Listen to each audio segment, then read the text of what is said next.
네, 안녕하세요.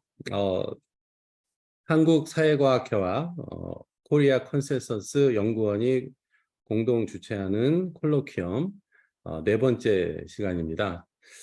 첫 번째는 건국대학교 김진영 교수님이 교육 관련된 내용으로 시작을 하셔서 두 번째는 명지대 우석진 교수님이 재정 관련된 콜로퀴엄을 진행을 했었고요. 세 번째는 어, 어, 중국에 대해서 다뤘었습니다. 그래서 이번에는 디지털 화폐에 대해서 발표를 해주시기 위해서 자본시장연구원의 강보성 박사님이 오셨습니다. 제 소개를 제가 안 했는데 사회자하고요. 한양대학교 에리카 캠퍼스 경제학부에 재직 중인 주동헌이라고 합니다. 사실 우리 장보성 박사님은 한국은행 출신이고요. 그리고 저도 한국은행 출신이고, 그래서 한국은행에서 같이 아는 사이래 가지고 이번에 디지털 화폐 10월 초에 한국은행이 CBDC를 시범적으로 시행을 해보겠다라는 발표를 했습니다. 한국은행이 혼자 한 게 아니고 이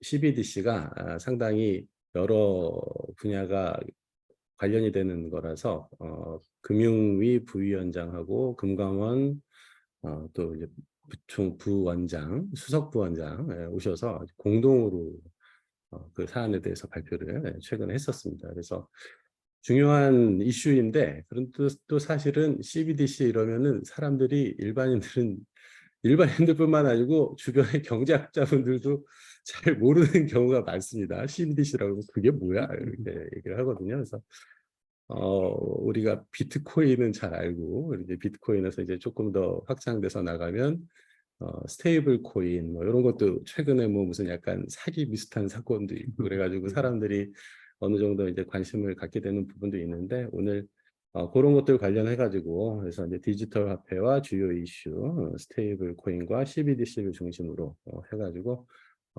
자본시장연구원 가셔가지고 우리 장보성 박사님께서 많은 연구를 하셨습니다. 그래서 전문적인 식견을 갖고 계시고 우리 뭐 꼭 전공자가 아니더라도 일반인과 관련된 그 관심 있으신 분들께 오늘 좋은 시간 만들어 주실 거라고 믿습니다. 예, 시작하시죠. 예, 안녕하십니까. 자본시장연구원의 장보성입니다.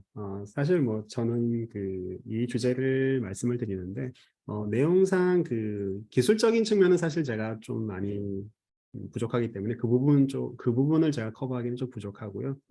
주로 이제 화폐 경제학이나 경제학적인 측면에서 이런 디지털 화폐와 관련된 주요 이슈에 대해서 말씀을 드리겠습니다. 그래서 일단 슬라이드를 이제 띄워서 같이 말씀을 드리겠습니다. 예, 일단 큰 차례는 먼저 스테이블 코인과 중앙은행 디지털 화폐 CBDC로 이렇게 구성이 되어 있고요. 스테이블 코인의 경우에는 그 배경 설명과 그리고 스테이블 코인 시장의 현황과 리스크 그리고 주요국의 정책 방향과 과제 쪽에 대해서 말씀을 드리겠습니다. 그리고 CBDC의 경우에는 배경 설명과 그리고 CBDC의 특징과 영향 또 이제 국내 추진 상황과 과제에 대해서 같이 말씀을 드리겠습니다. 그래서 첫 번째는 이제 스테이블 코인과 관련된 내용인데요. 배경 설명을 드리려고 합니다. 일단 스테이블 코인은 법화나 자산과의 교환 비율을 보정한 디지털 화폐라고 일단 정의할 수 있습니다. 2014년도에 최초의 스테이블 코인은 테더가 등장하였고요. 그 이후에 다양한 유형의 스테이블 코인이 출시가 되었습니다. 스테이블 코인 같은 경우는 일단 기본적으로 가상자산 시장의 일종의 화폐라고 생각할 수 있고요. 그리고 중앙화 금융 디파이 시장에서 유동성을 공급하는 수단이 되기도 합니다. 하지만 아직까지는 일상적인 경제 활동에서는 사용되지 않기 때문에 그 용도가 상당히 좀 제한적이라고 볼 수 있습니다. 크게 이제 시장 구조를 보게 되면 스테이블 코인은 발행자와 거래 플랫폼 그리고 최종 사용자로 구성이 되어 있는데요. 발행자 같은 경우에는 이제 주로 이제 언론에 나오는 테더나 서클사 같은 그런 회사들인데요. 이 회사들은 이제 1차 시장에서 스테이블 코인을 발행을 하고 그리고 달러와 같은 그런 버퍼와 1대1 교환을 보장하는 그런 기능을 합니다. 그리고 거래 플랫폼 같은 경우에는 이제 사용자 간에서 스테이블 코인이 거래되는 그런 시장인데요. 여기에서는 이제 별도의 시장 가격이 형성되기도 합니다. 하지만 대부분은 이제 거의 1달러, 예를 들어서 이제 테더나 USDC 같은 경우에 1달러 수준에서 거의 이제 가격이 움직이기도 합니다. 움직이는 경향이 있습니다. 스테이블 코인에 대해서는 이제 여러 가지 잠재적 효용성이 지금 얘기가 되고 있는데요. 가장 첫 번째로는 그러니까 국경 없이 거의 실시간으로 직접 그 P2P로 자금이 이체될 수 있다는 그런 장점이 있고요. 그리고 이제 프로그래밍이 가능한 화폐라는 특징이 있기 때문에 스마트 계약을 이용해서 금융이나 지급결제 서비스가 가능하다는 그런 장점도 있습니다. 네, 그러면 지금 예. 이렇게 사용이 되는 사례들이 많이 있어요?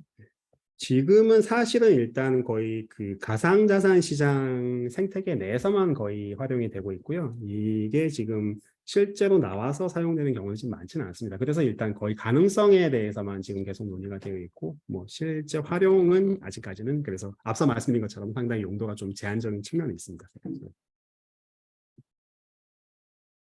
예.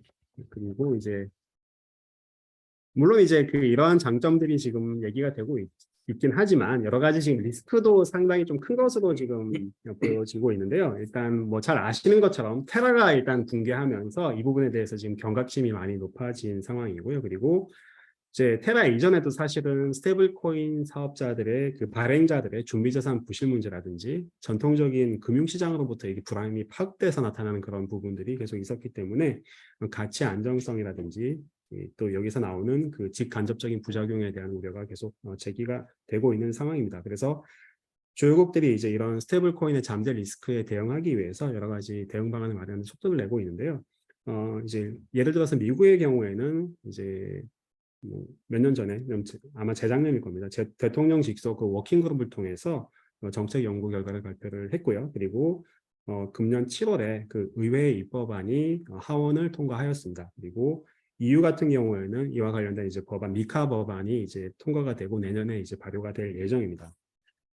하지만 국내 같은 경우에는 일단 그 가상자산 시장에 대한 디지털 화폐에 대한 논의는 거의 이제 비스테이블 코인 쪽에 거의 집중이 되어 있고요. 그래서 이 부분에 대한 정책적인 논의는 좀 부족한 실정입니다. 그래서 제가 이제 이후에 말씀드릴 내용은 주로 이제 스테이블 코인, 특히 이제 버파 담보용 쪽에 초점을 맞춰서 이 부분에 대한 특징과 리스크에 대해서 말씀을 드리고요. 그리고 각국의 규제 방향에 대해서 말씀을 드리겠습니다. 여기에서는 이제 가상자산 그 일반적인 내용보다는 스테이블 코인의 그 고유한 특징 쪽에 초점을 맞춰서 말씀을 드리겠습니다. 예, 이제 그 스테이블 코인의 시장 현황하고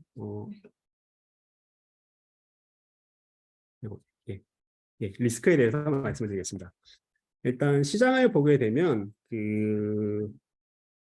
앞서 말씀드린 것처럼 거의 이제 가상자산 거래나 디파이 쪽에서 많이 사용이 되는데요. 원래 이제 페이스북, 그러니까 현재 메타죠. 메타가 원래는 이제 범용 스테이블 코인인 그 DM을 발행하려는 프로젝트를 추진을 했습니다. 하지만 그 규제 당국의 어떤 그 암묵적인 이 디파이가 뭔지 좀 설명을 좀 더 해줄 수 있을까요? 디파이가 이게 탈중앙화 금융이라 그래서 가상자산 시장에서 예를 들어서 스테이블 코인 자금을 어떤 풀에다가 예치를 해놓으면 그 풀에서 이제 자금을 예치를 해놓는 대신 일단 이자를 지급하기도 하고 그 풀에서 돈을 빌려서 또 가상자산을 거래를 하기도 하고 그런 시스템인데요. 사실은 디파이 쪽에서도 지금 규제가 상당히 좀 이게 미비하기 때문에 이 부분도 좀 금융 안정 리스크를 좀 포함하고 있는 부분이긴 합니다. 그래서 일단 이게 나온 개념은 원래 지금 중앙화되어 있는 자금 거래 시스템을 그 가상자산 생태계 쪽에서 자기들이 이제 자금을 탈중앙화해서 중개 기관 없이 거래하겠다. 이런 개념으로 나온 거라고 보시면 될 것 같습니다. 은행 없이 금융 거래가 가능하다. 예, 그렇죠. 그렇죠. 예. 맞습니다. 그래서 일단 요런 이제 한계를 벗어나서 이제 페이스북이 사실은 이제 우리는 그러면 이제 이런 가상자산에 국한된 것만 아니라 그 범용 스테이블 코인을 발행을 하고자 했었는데 이때 이제 규제 당국이라든지 그러니까 페드 같은 데서 이제 여러 가지 그 유무형의 압력이 있었기 때문에 이 프로젝트는 결국 중단이 되었고요. 사업부도 이제 같이 매각을 했습니다. 하지만 이제 금년에 페이팔이 범용 스테이블 코인을 출시를 했고요. 그리고 USD 코인을 발행하는 서클 같은 경우에는 카드사와 제휴해서 이 스테이블 코인이 연동된 지역결제 서비스를 같이 제공을 하긴 합니다.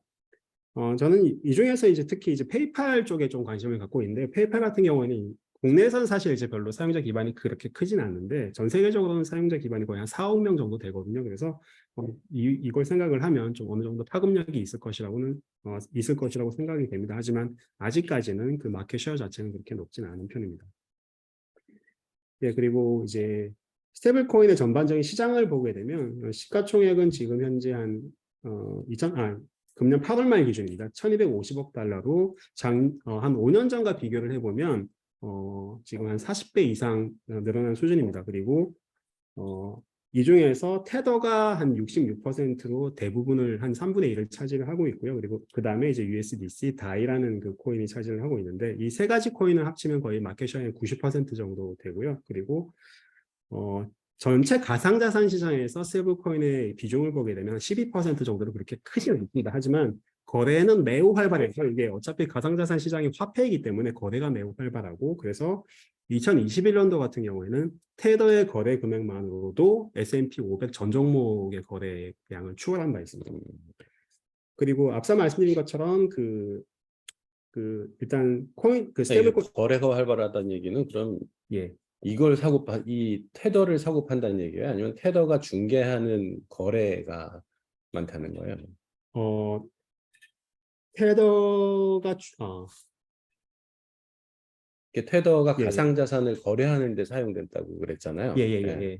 그럼 테더가 중개하는 가상자산의 규모를 거래대금이라고 본 거예요? 아니면은 우리가 비트코인을 사고 파는 것처럼 그 투자 대상, 테더도 투자 대상이 되죠. 근데 가격이 안정적인데 투자 대상이 되나?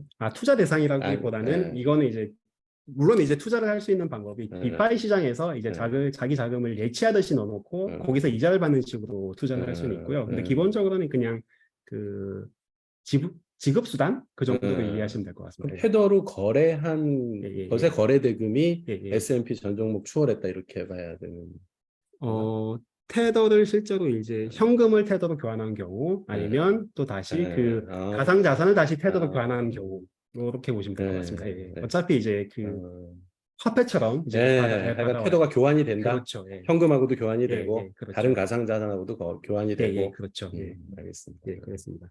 그래서 이 시장 자체는 그래서 일단 소수의 스테이블 코인들이 거의 이제 90% 이상, 90% 가까이 점유를 하다 보니까 신규로 발행되는 스테이블 코인은 그렇게 이제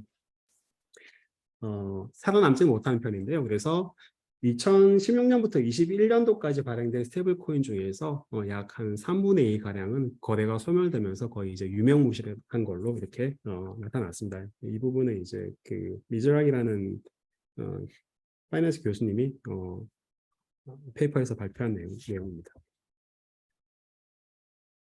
이제 다음으로는 스테이블 코인의 유형에 대해서 좀 설명을 드리려고 하는데요. 크게는 스테이블 코인이 버파 담보형, 가상자산 담보형, 그리고 알고리즘형으로 구분될 수 있습니다. 일단 버파 담보형 같은 경우에는 통화나 예금, 그리고 전통적인 유가증권, 국채나 회사채 등을 준비자산으로 보유해서 가치를 보정하는 방식이고요. 앞서 말씀드린 테더나 USDC, 그리고 바이낸스 USD 같은 코인들이 대표적으로 스테이블 코인의 주종을 이루고 있습니다. 그리고 가상자산 담보형 같은 경우에는 말 그대로 이제 가상자산을 담보로 해서 발행하는 방식인데요. 여기에는 이제 다이라는 코인이 대표적이고요. 그리고 이중 담보의 한 50%는 스테이블 코인을 담보로 하고 있습니다. USDC를 담보로 하고 있고요. 그리고 이더리움이 여기서는 또 한 10% 내외 정도의 수준을 차지하고 있습니다. 그리고 알고리즘형 같은 경우에는 알고리즘을 가지고 이제 수요와 공급을 조절을 해서 가격을 고정하는 방식인데요. 이것은 이제 잘 아시는 것처럼 테라가 대표적이고요. 그리고 테라가 붕괴된 이후에 시장의 신뢰를 크게 상실하였습니다. 가상자산 담보 같은 경우에는 스테이블 코인을 발행하기 위해서 스테이블 코인을 다시 그렇죠.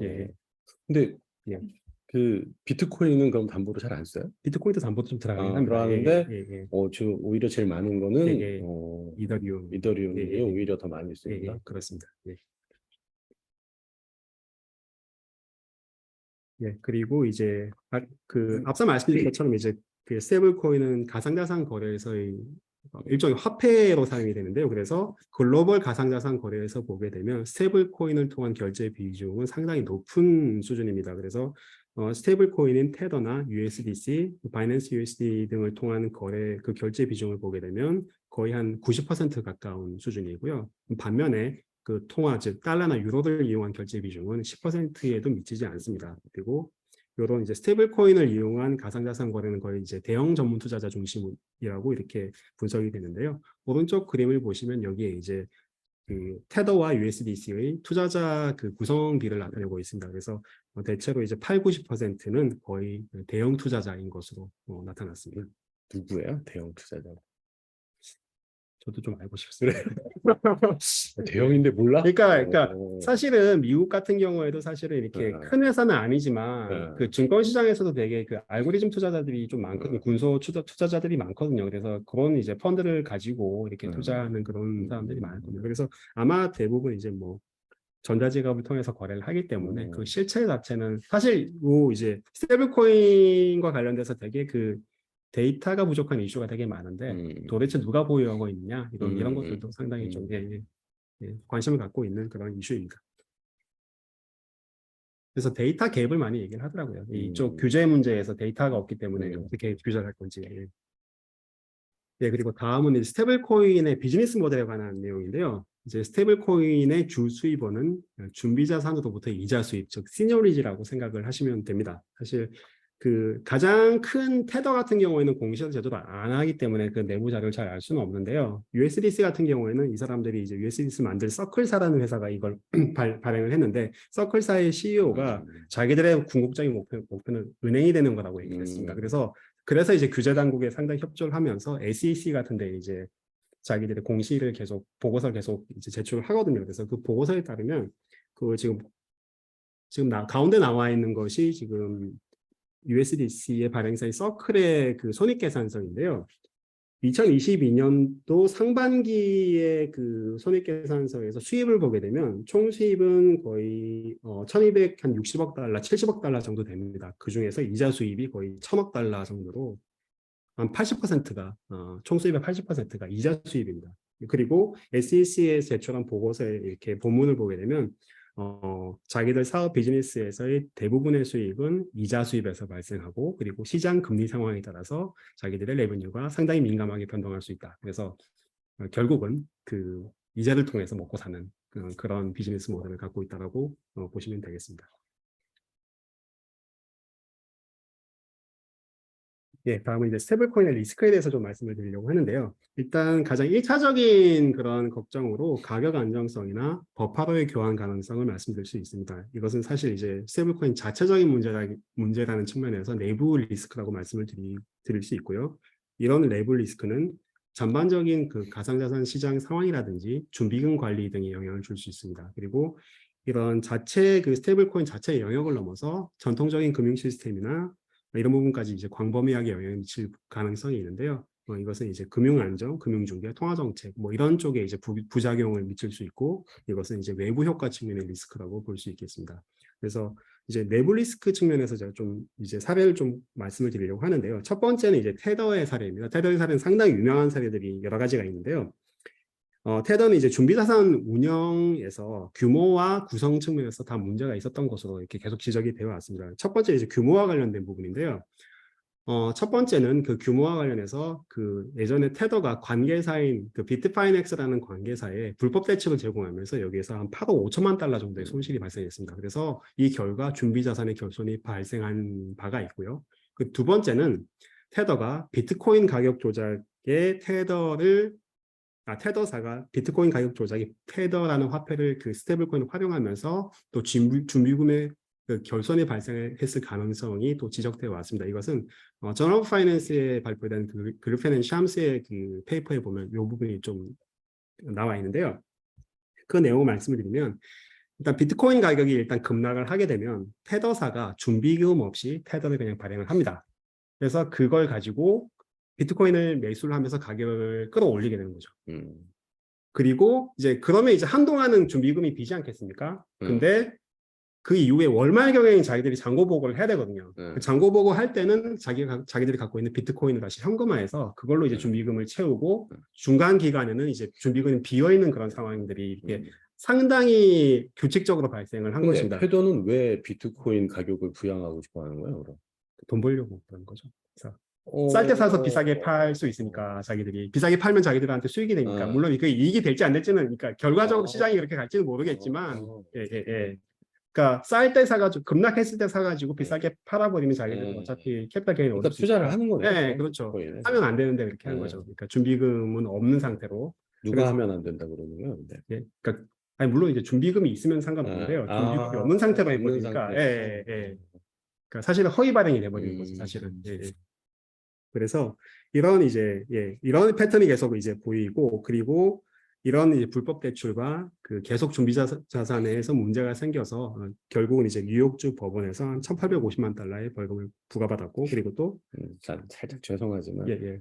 그런 거면은 가격 조작이라고까지 할 거는 아니지 않아? 그냥 비트코인에 투자를 하는 거지. 그러니까 지네가 테더라는 돈을 발행해서 예. 비트코인에 투자해서 예. 이익을 얻는 거지. 예. 가격 조작이라고까지 할 건 없는 게 아닌가. 근데 이분들은 그렇게 봤더라고요. 일단 가격 조작의 목적이 들어갔을 것이다. 그리고 그 과정에서 준비금이 결손이 계속 발생했다. 이제 그 두 가지가 같이 엮여 있었던 거죠. 네, 알겠습니다. 그래서 하여튼 결론은 그 법원하고 규제 당국으로부터 그 또 거의 한 6천만 달러에 가까운 그 벌금을 토탈 부과받기도 했습니다. 그리고 이제 다음으로 말씀드릴 부분은 이제 구성에 관련된 내용인데요. 이제 이거는 좀 작년까지 계속 지적되었던 문제입니다. 그래서 2020년, 22년 작년까지 보게 되면 그 거의 40% 이상이 거의 위험자산으로 이제 구성이 됐었습니다. 그래서 왼쪽 그림을 보시면 그러니까 테더와 USDC 그리고 바이낸스 USD의 발행사들의 준비자산 구성이 나타나 있는데요. 여기서 이제 쉽게 그냥 파란색은 다 안전자산 계통이라고 보시면 되고요. 그 파란색이 아닌 것들은 그 위험자산이라고 보시면 되겠습니다. 그래서 거의 이제 40% 가까이가 이제 위험자산이었고 이것이 이제 계속 이 문제가 지적이 돼서 25% 최근에 이제 한 25% 정도까지 이제 축소되긴 했습니다. 하지만 그때까지는 계속 이제 안정성이나 좀 유동성이 부족했던 것으로 이렇게 생각이 되고요. 그리고 실제로 이런 준비 자산의 규모나 구성 측면에서의 취약성이 있었기 때문에 투기적인 공격을 실제로 자극해서 공격을 받은 바 있는 것으로 시장과 학계에서 이렇게 평가가 되기도 합니다. 그래서 오른쪽 그림을 보시면 여기 이제 2018년 10월에 그 테더의 거래량과 그리고 지금 가격이 같이 나타나 있는데요. 10월 중순경을 보게 되면 이게 테더의 거래량이 이상급증한 게 보입니다. 그래서 이때 그 테더의 이제 투기적인 공격이 발생해서 가격이 그러니까 숏이 계속 들어오면서 가격이 급락을 하면서 이게 95센트까지 가격이 이렇게 디패깅이 됐었는데요. 이것은 결국 이제 준비자산이나 지급 능력에 대한 불신 때문에 발생했던 것으로 학계에서 평가를 하고 있습니다. 약간 관리 변동 환율제처럼 보이네. 그렇죠. 그러니까 좀 타이트하게 해줘야 되는 관리 변동을 그런 느낌입니다. 예. 그리고 다음은 이제 또 최근의 사례인데요. 이거는 이제 잘 아시는 것처럼 금년 3월에 그 실리콘밸리 은행 등등을 비롯해서 미국 내 그 중소은행들이 파산했는데요. 이때도 스테이블코인 가격이 하락한 적이 있습니다. 이때는 이제 USDC의 가격이 큰 폭으로 하락한 경우인데요. 이때 보게 되면 그러니까 실리콘밸리 은행이 파산하고 나서 USDC가 준비자산을 실리콘밸리 은행이 예치하고 있다는 사실이 알려졌습니다. 그래서 이게 준비자산의 한 8% 정도가 이 파산 위험에 노출됨으로 인해서 그 다음날 USDC의 가격이 거의 한 88센트까지 급락한 바 있습니다. 그래서 전통적인 금융시장으로부터도 그 위험이 넘어올 수 있는 그런 부분들이 있습니다. 그리고 다음은 이제 외부 효과가 관련된 이제 리스크인데요. 일단 이것은 그 여타 가상자산이라든지 아니면 기존 금융 시스템과의 연결을 통해서 부정적인 외부 효과를 유발할 위험이 있습니다. 일단 전체 가상자산 시장의 영향으로 일단 생각을 해보면 앞서 보신 것처럼 글로벌 가상자산 시장에서 스테이블코인은 이제 핵심적인 그 지급결제 수단인데요. 만약에 주요 스테이블코인에서 지급불능 사태가 발생한다면 이것은 투자자들이 갖고 있는 그 자금 자체가 자금원이 외생적으로 증발해버리는 그런 상황이기 때문에 이거는 전체 가상자산 시장의 유동성 위기로 확대될 그런 우려가 있습니다. 그리고 또 금융시장에 대한 영향을 생각을 해보면 일단 버파 담보형 스테이블 코인 같은 경우에는 준비 자산을 통해서 전통적인 금융시장과 이렇게 상당히 밀접하게 연결이 되어 있습니다. 그래서 이것이 이제 시스템 리스크를 촉발할 수 있는 그런 부분이 있는데요. 뭐 잘 아시는 것처럼 과거에 이제 미국에서 그 금융위기가 발생했을 때 MMF 런이 발생했고 그때 그 뭐지 MMF의 진짜 시초라고 할 수 있는 프라이머리 리저브 펀드가 이렇게 청산되는 결과가 있었거든요. 이때는 사실 이제 프라이머리 리저브 펀드 같은 경우에는 원래는 안전자산 위주로 운영을 하다가 금융위기 한 1, 2년 전부터 CP 비중을 상당히 많이 높였습니다. 그래서 위험자산으로 운용을 하면서 결국은 이제 MMF 런이 발생하고 청산되게 됐는데 이때 이제 그 청산 이후에 그러니까 런이 발생하면서 ABCP나 뭐 CBRP 시장에 상당히 유동성 위험이 왔거든요. 마찬가지로 이제 버파담보형 CBDC도 유사하게 뭐 예금이나 단기증권이나 대출 같은 걸 이렇게 보유하고 있기 때문에 여기서 런이 발생할 경우에는 이쪽에 투매가 발생할 수 있어서 그 자금 시장까지 불안해질 그런 가능성이 있습니다. 그래서 이 부분에 대한 부분도 좀 생각을 해볼 수 있고요. 그리고 다음에 이제 금융중개와 관련된 부분이고 이제 이것은 또 사실 또 통화정책과 관련된 부분이기도 합니다. 일단 금융중개 기능과 관련된 리스크 경우에는 그러니까 외화 스테이블 코인의 사용이 확대될 때 생각할 수 있는 부분인데요. 그러니까 외화 통화에 연동된 스테이블 코인이 많이 사용된다면 예를 들어서 달러 기반의 스테이블 코인이 국내에서 많이 사용이 된다면 사실은 이제 달러 기반 스테이블 코인은 달러 기반의 금융자산을 보유하지 않겠습니까? 그럼 결국은 이게 지금 그 자본 유출이 일어나는 것과 똑같은 상황이 발생할 것이고요. 그리고 국내 금융 시스템에서 그 자금이 빠져나가면서 외국으로 빠져나가면서 국내 금융 중개 기능이 떨어질 수 있는 그런 부분이 있습니다. 그리고 그 가능성이 그렇게 높아 보이지는 않는데. 네, 그렇죠. 그러니까 왜 우리나라가 무슨 달러라이제이션 경제가 될 가능성이 있는 그쵸. 것도 아니고 굳이 예, 외화 스테이블 코인을 예, 사용할 가능성이 예. 높지는 예, 않으나 맞습니다. 국내는 사실은 이제 그죠. 만약에 이런 일이 그렇죠. 일어난다면, 그러니까 사이버 세상에서는 또 무슨 일이 일어날지 예, 모르는 예, 거니까 그렇죠. 약간 예측 불가능한, 현실에서 지금 현실화된 위험은 예, 아니지만 맞습니다. 물론 이제 이런 것들이 예, 달러라이제이션이 돼 있는 나라들, 뭐 예, 예를 들어 캄보디아 같은 나라 예. 이런 데서 발생하면 분명히 이거는 금융 중개 기능에 큰 타격을 줄 수 있는 부분인 근데 거기는 거죠. 이미 금융 중개 기능이 없이 달러라이제이션 경제라서 그냥 오히려 스테이블 코인 사용하면은 장점이 될 수도 있을 것 같은 어떤, 물론 이제 뭐 예, 디달러라이제이션을 그 나라는 하고 싶어 예, 하긴 할 테지만. 그렇죠. 그렇군요. 네, 예. 알겠습니다. 이거는 이제 좀 그러니까 일반적인 측면에서 음, 보았을 때 그런 부분을 조명해 볼 수 있을 겁니다. 물론 이제 국내에서는 저도 뭐 음, 이런 일이 발생하지는 않을 것이라고 음, 생각이 되고요. 그리고 사실 이제 그 달러라이제이션은 뭐 화폐 가치가 불안한 국가들에서 발생하는 거니까 국내는 좀 요런 가능성은 이제 제한됐을 것이라고 생각이 됩니다. 그리고 만약에 이제 이런 식으로 이제 금융중개 기능이 약화되면 당연히 이제 통화정책의 파급 효과를 제약할 수 있는 부분도 있을 것이고요. 통화정책은 뭐 잘 아시는 것처럼 그 금융기관들의 어떤 자금 조달을 통해서 이제 영향을 미치기 때문에 금융중개 기능이 낮아지면 통화정책 파급 효과가 약화되면서 부정적인 영향이 존재할 가능성이 있습니다. 그리고 만약에 이제 이건 이제 제가 이제 외화 스테이블 코인 사용이 확대될 때 우려될 수 있는 부분이라고 말씀을 드렸는데, 그래서 이건 만약에 이제 원화 스테이블 코인이 많이 사용이 된다 국내에서, 이거는 사실 저는 큰 문제는 없을 것이라고 생각이 되거든요. 왜냐하면 원화 스테이블 코인은 뭐 자연스럽게 원화로 된 준비 자산을 보유를 할 것이고요. 물론 이게 구성의 측면에서는 영향을 줄 수는 있긴 하지만 사실은 총량적으로 봤을 때 그 자금은 결국은 국내 금융 시스템 안에서 그냥 돌아가게 될 것입니다. 그래서 이것이 미칠 수 있는 영향은 그렇게 크지 않을 것입니다. 좀 원화 스테이블 코인이 빨리 나오고 잘 활용돼야 될 것 같다는 생각도 드네요. 예, 그거는 이제 사실 셀 사이드에서 보는 입장인데 바이 사이드에서 뭐 효용이 있어야 좀 하겠죠. 그 부분은 사실 이제 사업자들이 고민해야 될 부분이긴 한데요. 그런 것 같습니다. 그래서 뭐 이런 그 여러 가지 잠재적인 리스크 때문에 그 주요국들은 그 여러 가지 정책 방향을 지금 논의를 하고 있는데요. 그래서 일단 처음은 이제 미국부터 말씀을 드리겠습니다. 일단 미국 같은 경우에는 그 앞서 말씀드린 것처럼 그 미국 정부에서 그 대통령 직속 워킹그룹을 통해서 2021년도에 그 정책 제안을 제시한 바 있습니다. 여기에서는 이제 그 크게 세 가지 입법 원칙을 제안을 했는데요. 첫 번째는 사용자 보호나 그 대량 인출 사태를 예방해야 된다는 것이고요. 두 번째는 지급결제 시스템 리스크를 줄여야 된다는 것입니다. 그리고 세 번째는 시스템 리스크와 경제력 집중을 완화해야 된다는 것인데요. 여기서 특히 이제 사용자 보호나 대량 인출 사태 예방과 관련돼서는 죄송합니다. 예금자 보험으로 일단 보호해야 된다는 것이 가장 큰 아이디어이고요. 그리고 예금 기관 수준의 규제나 감독을 적용해야 된다는 것입니다.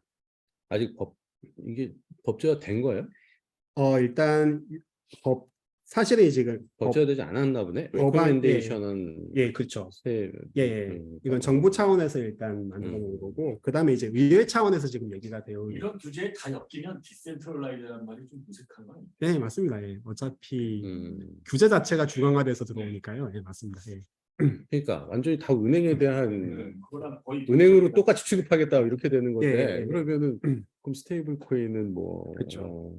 사실 지금 가상자산 생태계 자체도 되게 이제 원래는 이상은 뭐 탈중앙화 이런 이상으로 했지만 뭐 국내에서 보게 되면 다 거래소를 통해서 거래가 되고 하니까 그건 좀 거의 그냥 이념에 가까운 생각이 아닌가? 탈중앙화는 좀 그런 생각이 듭니다. 예. 그리고 이제 미국 의회의 경우에는 실제로 이제 이 법안을 이제 하원에서 이제 통과를 시켰는데요. 여기에서는 상원까지 가서 통과가 될지는 지금 아직까지는 잘 모르겠습니다. 일단 뭐 공화당에서 반대가 있다고 하는데 그 세부적인 내용은 저도 좀 자세히 좀 더 봐야 되는데 일단 하원 통과안을 보게 되면 여기에서는 이제 감독 주체나 준비자산 관련된 규제를 이렇게 좀 구체화해서 제시하였습니다. 그래서 감독 주체 같은 경우에는 일단 그 스테이블 코인도 약간 좀 성격을 좀 나눠 가지고 그 이제 원래의 규제 관할에 따라서 미국의 통화감독청이라든지 페드, FDIC 그리고 신용협동기구 그 감독 기관 요 기관들이 나눠서 이렇게 좀 감독을 해야 된다는 것이고요. 준비자산의 경우에는 뭐 안전자산 위주로 이렇게 관리를 해야 된다는 것입니다. 그리고 그 문제가 되었던 알고리즘의 형의 경우에는 이 발행을 2년간 금지한다는 그런 부분도 담고 있습니다. 네. 그리고 그 잘 아시는 것처럼 그 의회나 정부는 상당히 느리게 움직이기 때문에 그 지방정부 자체적으로 일단 규제를 시행하고 있는 경우도 있는데요. 그래서 대표적인 케이스가 이제 뉴욕주입니다. 아마 요거는 뉴욕주는 상당히 좀 빠른 타이밍에 이제 시행을 했는데요. 이미 2018년도에 신타겟에 대한 규제를 준용해서 이제 팍스달러나 제미니달러 같은 이런 이제 코인들의 발행을 허가를 하였고요. 그리고 2019년도에는 아까 말씀드린 그 테더사의 그런 문제를 발견을 해가지고 테더사와 관계사의 벌금을 부과하였고 그리고 테더가 뉴욕주 내 거주자나 법인과 거래하는 것을 일체의 거래를 그냥 금지해버렸습니다.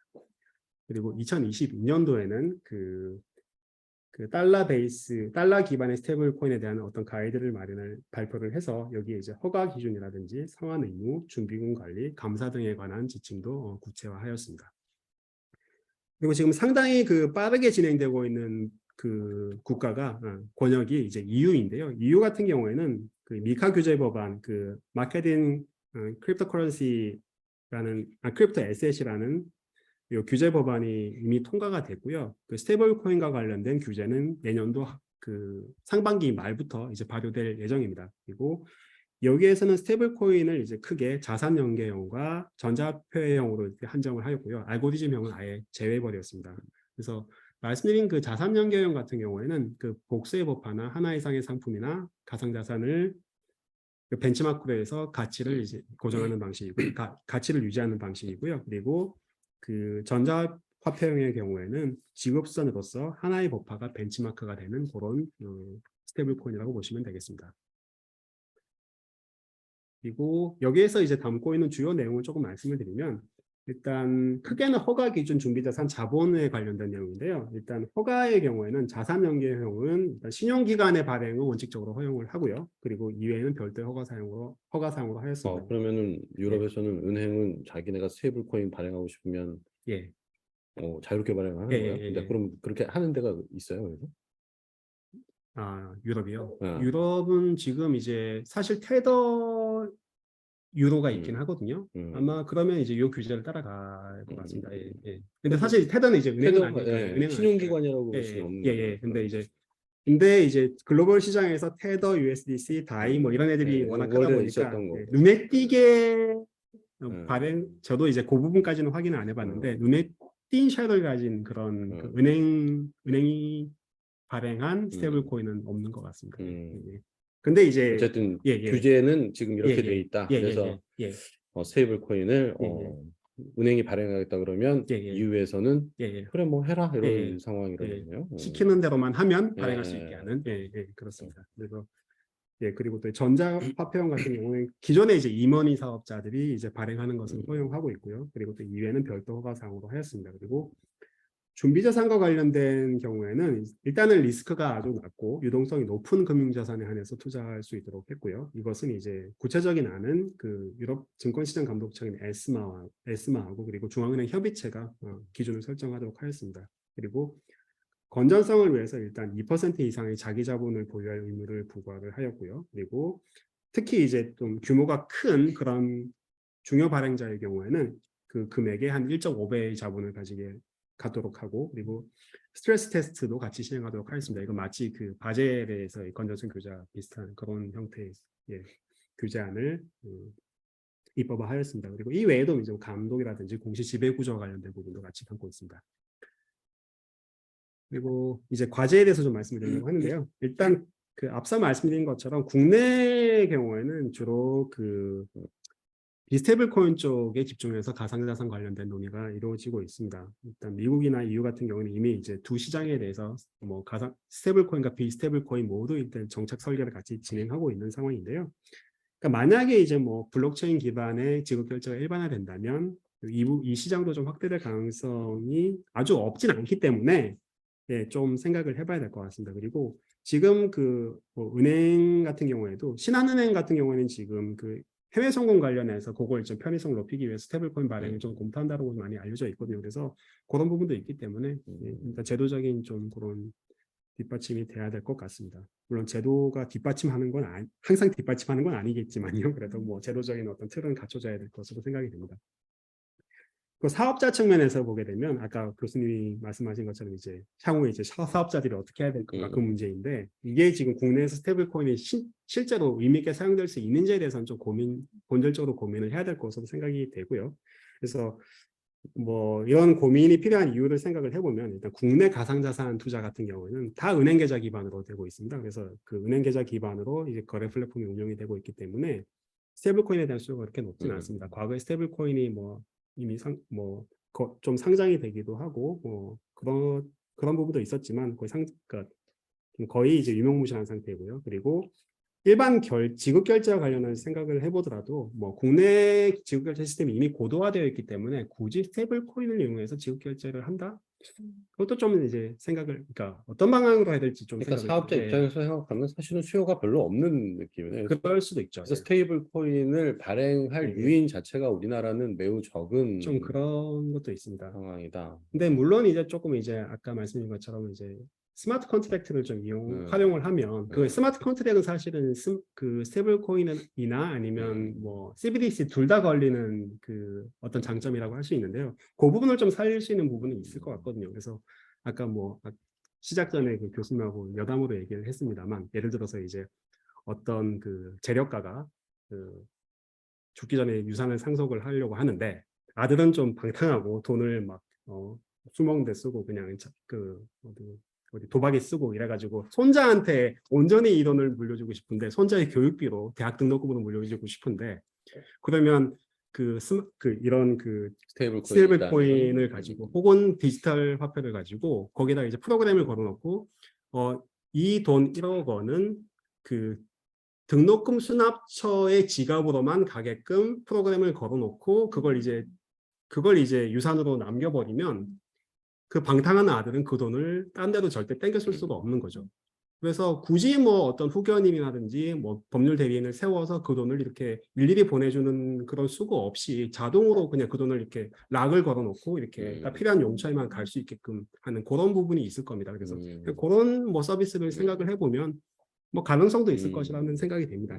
그래서 뭐 그런 부분이 있을 것이고요. 물론 이제 그거는 CBDC에도 같이 적용되는 사항일 것입니다. 그래서 우리가 한국은행의 범용 중앙은행 디지털 화폐를 뭐 중앙은행이 발행하는 스테이블 코인이다. 그렇게도 볼 수 있겠죠. 맞습니다. 좋은 지점이십니다. 그래서 그런 부분이 있고 그리고 또 이제 그 상당히 큰 경쟁자라고 할 수 있는 그 한국은행이 범용 중앙 CBDC 발행을 검토하고 있는 부분도 있기 때문에 어떤 영역에서 일단 기회를 찾고 경쟁력을 찾을 수 있을지에 대해서는 이제 스스로 고민을 해봐야 될 것 같습니다. 예. 그래서 여기까지가 일단 그 제가 스테이블 코인에 대해서 말씀드릴 수 있는 부분이고요. 그리고 CBDC에 대해서 이제 또 말씀을 드리겠습니다. 일단 배경 설명을 좀 드리려고 하는데요. 뭐 CBDC 중앙은행 디지털 화폐는 이게 그냥 동어 반복이긴 합니다만 중앙은행이 발행하는 전자화폐라고 일단 그래요. 정의를. 근데 그걸 CBDC라고 부르니까 사람들이 이게 뭐야 이렇게 되는 예, 거예요. 그러니까요.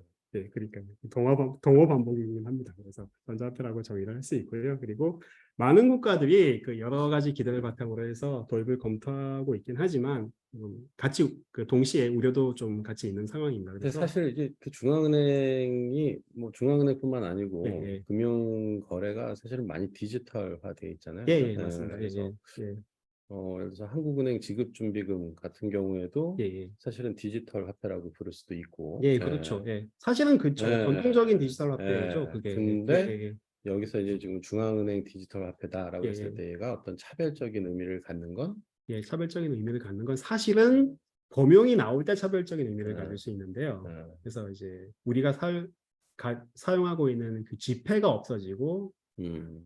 휴대폰에 있는 전자지갑을 통해서 거래할 수 그러니까 있는 경우에는 사실은 조금 더 차별화된 특징이 있긴 한데, 근데 그리고 블록체인 블록체인 기술도 있고요. 기반의 암호화 예, 그렇죠. 기술을 예, 사용해서 예, 화폐의 예, 보안성을 예, 확보하는 확보하는 확보할 수 있는 것도 있고, 화폐를 이제 디지털 화폐. 그러니까 예, 옛날에 한국은행이 예, 사실은 K캐시라 그래가지고 예, 2010년대 초반에 디지털 화폐 발행한다고 했는데 예, 예. 아무도 안 써가지고 그렇죠. 그거 예. 몇 년 전에 예. 폐기한다고 일단 신문에 나왔는데 또 디지털 화폐를 그러니까요. 발행을 한다고 예, 일단 예, 시도를 하고 있는 거죠. 그래서 이런 얘기를 예. 한국은행 친구들한테 얘기하면 옛날 거하고 다른 거야 뭐 예, 이러면서 얘기는 맞습니다. 하는데 저도 네. 혼날 수 있어서 저도 함부로 얘기는 안 합니다만. 내가 함부로 얘기해봤는데 네, 맞습니다. 네. 예, 그런 부분도 있고요. 사실 그리고 또 이제 나중에 그 사실 기관용 CBDC를 좀 설명을 드릴 텐데 이제 거기서 약간 뭐 기술적으로 이제 청산 결제를 좀 더 효율적으로 할 수 있는 부분도 있는데 그거는 제가 좀 이따 다시 말씀을 드리겠습니다. 예, 그 부분도 같이 있을 겁니다. 하지만 이제 일반인들이 체감할 수 있는 건 일단 그 범용 CBDC가 나올 때 그 차이를 좀 체감할 수 있을 것이라는 생각이 듭니다. 그래서 만약에 이제 CBDC가 도입된다면 이제 여러 가지 기대가 있는데 이제 뭐 결제 안정성이라든지 통화 정책의 어떤 유효성을 좀 높일 수 있는 부분도 있을 것이다. 그리고 영리 기업에 의한 지급결제 시스템 독과점을 좀 줄일 수 있을 것이다. 이런 부분도 있고요. 그리고 전자금융이나 지급결제 인프라를 확충할 수 있다는 것도 있는데 이건 특히 그 저개발국이나 신흥국에서 상당히 유용하게 적용될 수 있는 특징입니다. 그래서 사실 은행을 생각해 보면 은행 건물 자체나 스태프뿐만 아니라 경비, 보안, 현금 수송, 통신 이런 것들이 다 필요하거든요. 상당히 헤비한 인프라가 필요한데 CBDC를 사용하게 되면 통신과 휴대폰만 있으면 다 되기 때문에 그 신흥국이나 저개발국 입장에서 상당히 이게 상당히 매력적인 옵션이 될 수 있습니다. 그래서 신흥국들이나 저개발국들이 좀 CBDC에 많은 관심을 가지고 있습니다. 근데 CBDC를 발행하면 통화 정책 유효성이 제고될 수 있다는 건 어떤 측면에서? 요거는 이제 그래서 제가 나중에 말씀드릴 내용이 이런 기대와 우려가 이제 여러 가지가 섞여 있는데 그런 영향은 CBDC의 설계 방향에 따라서 달라질 수 있다는 것이거든요. 그래서 요거는 좀 설계 방식에 따라서 조금 이렇게 나눠서 봐야 된다. 그 부분을 좀 말씀을 드리려고 합니다. 예, 그래서 그렇죠. 그래서 일단 뭐 기대는 좀 이런 부분이 있고 또 뭐 민간 우려로서는 민간 지급 결제가 위축될 수도 있을 것 같다. 그리고 금융기관의 신용 창출 기능도 약화될 수 있을 것 같다. 뭐 이런 우려들이 막 나오고 있는데 그건 이제 설계 방식에 따라서 영향이 다를 수 있기 때문에 조금 그걸 이제 쪼개서 보는 식으로 설명드리겠습니다. 예, 아주 좋은 지적이십니다. 네. 아니 뭐 이런 자리 갖고 말씀드리는 건 아니고요. 네, 일부러 말씀드리는 건 아니고. 네. 맞습니다. 포인트입니다. 그게 맞습니다. 그래서 일단 그 개관을 좀 해보려고 하는데요. 일단 CBDC 같은 경우에는 지금 총 101개국 중앙은행이 관련 연구 개발이라든지 시험이나 실운용에 착수한 것으로 나타났습니다. 일단 실제로 운영하고 있는 국가는 총 11개국으로 그렇게 많지는 않습니다. 그래서 아까 말씀드린 것처럼 저개발국 신흥국 위주인데요. 주로 이제 바하마, 자메이카, 동캐리비안 8개국, 나이지리아 이런 국가들이 실제로 운영을 하고 있고요. 아니, 우리나라에서 CBDC를 개발할 기술적 그 능력이 돼요? 그러니까 예를 들어서 사실은 제가 지금 캄보디아에 예, 예. 무슨 사업을 하나 하고 있는데 예, 예. 캄보디아에서 그 중앙은행이 자기네 CBDC 발행했다고 예. 발표를 한 거예요. 예, 예. 그랬더니 한국에 있는 어떤 학자가 캄보디아 중앙은행에 한국은행 직원분이 파견 나가 있었는데, 야, 캄보디아가 그 CBDC를 발행했다는데 관련된 자료 좀 보내달라고 했더니 음. 그분이 사실은 그게 CBDC가 아닌데 그냥 전자 결제 시스템을 만든 건데 그거를 음. 얘네들이 CBDC라고 약간 아. 과장 광고 비슷하게 예, 해서, 예, 예. 그래서 한국에서 어떤 사정도 모르면서 음. 캄보디아를 CBDC 발행국이라고 포함하는 거는 정말 잘못된 거다, 이런 음. 식의 얘기를 하는 분이 있었는데, 예. 여기에 보니까 나이지리아가 있는데 제가 예. 이렇게 어떤 특정 나라에 대해서 예, 약간 예. 혐오하는 발언을 하면 곤란하겠지만, 예. 어쨌든 우리나라도 그렇고 이렇게 기술적으로 쉽지 않다라고 예, 예. 얘기하고 있는데, 이런 개도국에서 예, 예. 이게 실제 운영하고 예, 있다라는 걸 예, 믿을 수 있느냐라는 생각이 살짝 예. 예. 들어서. 뭐 나이지리아는 좀 나았던 것 같아요. 실제 운영하고 있는 것들이 좀 아, 나았고, 저도 이제 이 화폐 이름이 있는데 저도 좀 갑자기 아, 생각이 안 나는데, 어, 아마 일단 시스템 자체는 아주 복잡하지는 않게 구현됐을 것 같다는 생각이 들고요.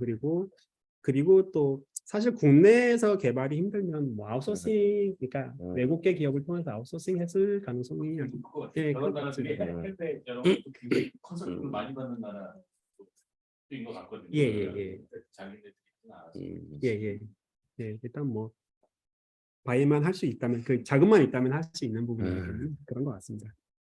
예, 그래서 일단 보게 되면 또 뭐 이제 총 11개국이 지금 실제 운영하고 있고요. 우리가 한국 같은 경우에는 일단 시험 운영하고 있는 단계고, 중국도 시험 운영을 한 바 있고, 사실 이제 중국 같은 경우에는 베이징 올림픽 때 그러니까 외국인들이 왔을 때 좀 본격적으로 해보려고 했는데, 코로나 때문에 베이징 올림픽이 좀 유예무야 되면서 좀 그렇게 성공적인 실험은 못했죠. 그리고 스웨덴 같은 경우에는 상당히 좀 빠른 시기에 실험을 했었고요. 그리고 미국이나 유로나 뭐 이런 나라들은 지금 개발종으로 지금 취급이 되는데, 미국 같은 경우에 사실 이제 그 아까 또 시작 전에 말씀을 나눴던 것처럼 사실 보스턴 패드하고 MIT가 이미 이 개발을 진행한 지가 좀 오래됐거든요. 그리고 계속 이제 보스턴 패드가 보고서를 내고 있습니다. 그래서 어느 정도 시스템은 갖춰져 있는 것 같은데요. 뭐 정치적인 부담 같은 것 때문에 지금 미국은 좀 전면에 내세우지는 못하는 것으로 이렇게 생각이 됩니다. 예. 예, 다음으로 이제 CBDC의 특징과 영향에 대해서 말씀을 드리려고 하는데요. 일단 CBDC의 유형은 사실 아주 뭐 여러 가지로 구분을 할 수 있습니다. 뭐 여러 가지로 할 수 있고, 근데 이제 좀 특징적으로 볼 수 있는 부분을 찝어서 좀 말씀을 드리려고 하는데요. 일단 크게는 사용 범위에 따라서 구분을 해볼 수 있고요. 그리고 이자 지급 여부에 따라서 구분을 해볼 수 있습니다. 일단 사용 범위에 따른 구분 같은 경우에는 일단 기관용과 범용으로 나눠서 볼 수 있는데요. 기관용은 이제 홀세일이라고 해서 WCBDC라고 이렇게 부르기도 하고요. 여기에서는 이제 주로 금융기관들만이 그 사용과 보유 주체가 되는 그런 시스템입니다. 그리고 범용 CBDC는 금융기관뿐만 아니라 이제 일반인까지 모두 사용하는 그런 이제 CBDC라고 보시면 되겠고요. 그리고 이자 지급 여부에 따른 구분 같은 경우는 일단 범용 CBDC에서 좀 크게 의미가 될 수 있는 부분인데, 이제 이자가 지급되지 않는 현금형의 경우에는 이제 그냥 현금에다가 전자지급수단이 그런 결합된 그런 형태라고 보시면 될 것 같고요. 그리고 이자 지급형은 이자까지 지급되기 때문에 현금형 기능의 요구불 예금의 성격이 이렇게 붙어 있는 그런 CBDC라고 보시면 되겠습니다. 그래서 사실은 예, 계속 말씀을 하시니까 하는 예, 얘기인데, 우리 예, 시작하기 전에 같이 조금 얘기를 나눴는데, 이게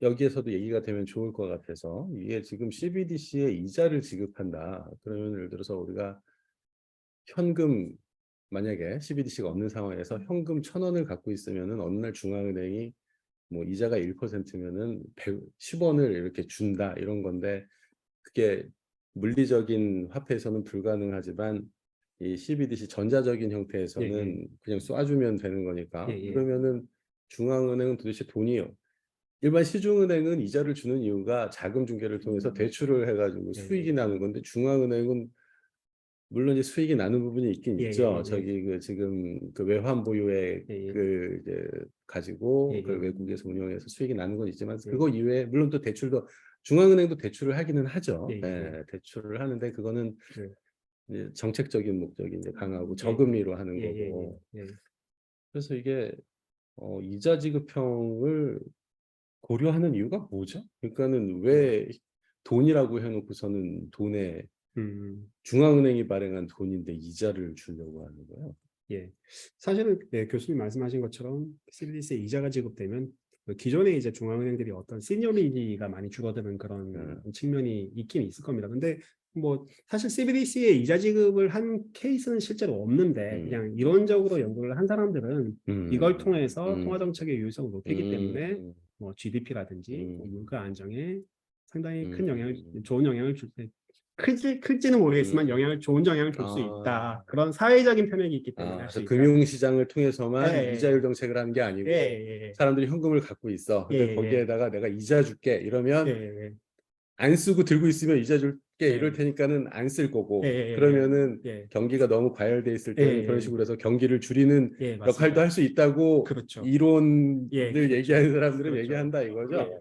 예. 아. 맞습니다. 여기 다른 이렇게 정하는 뭐 이자율이랑 예. 뭐 이거 따르는 건가요? 그렇죠. 정책 금리가 하나 더 나와야 수준은 되는데. 달라도 예, 맞습니다. 수준은 달라도 연동해서 예, 할 수도 그렇죠. 있다. 그렇게 되면 이제 정책 금리가 사실 홀세일 단 정책 금리가 따로 있고 리테일 단 정책 금리가 따로 가는 그런 시스템으로 이렇게 될 거라고 생각할 수 있을 것 같습니다. 예, 맞습니다.